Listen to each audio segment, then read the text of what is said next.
It's interesting you mentioned creators too, because I think that's another factor here is that we're heading into a climate where there's a breakdown in trust in institutions, and that What? includes. I hadn't heard of this. No, hadn't heard of that. So I This mean, is where the news flash comes across the bottom of the screen. there you go. But the key here is that this certainly impacts nonprofits as well. This general broad distrust includes nonprofits who are seeing less and less traffic to their own surfaces, like their website. More individuals who want to give, because they certainly still want to give, especially younger generations, but they want to give increasingly through people they follow and trust in creators and platforms that they might already be on. And they're just used to things like a recommendations algorithm and somebody who is influential helping them decide how to give. So that's key here is that, you may feel like you're running up against a wall if you're constantly trying to drive people back to your own website instead of kind of meeting them where they are or meeting them through intermediaries that increasingly matter to them. Right.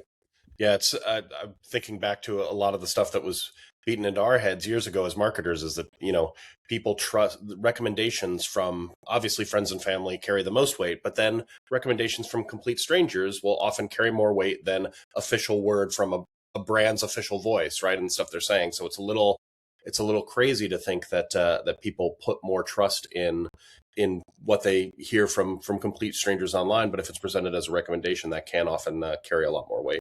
I mean, I came from working at a news network, News Nation, and certainly bombarded with facts about how low the trust factor is with the public and the news. And when you think of what's happening in the news environment, but also the news enthusiasts who create newsy stories that are not really fact checked, like we are in a complete area of chaos when it comes to trust.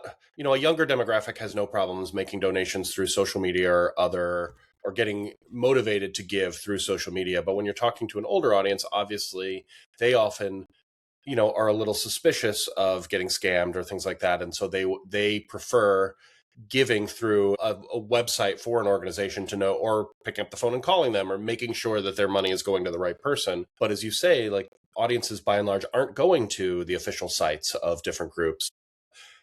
Are you seeing any trends in how people are bridging that gap between their trusted property on the one hand and the places where their audiences actually are to receive the messaging, and how they connect those dots?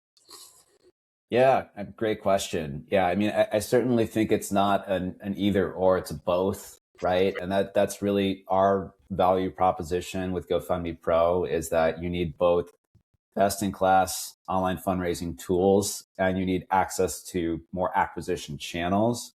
So for us, it's about having everything in one place.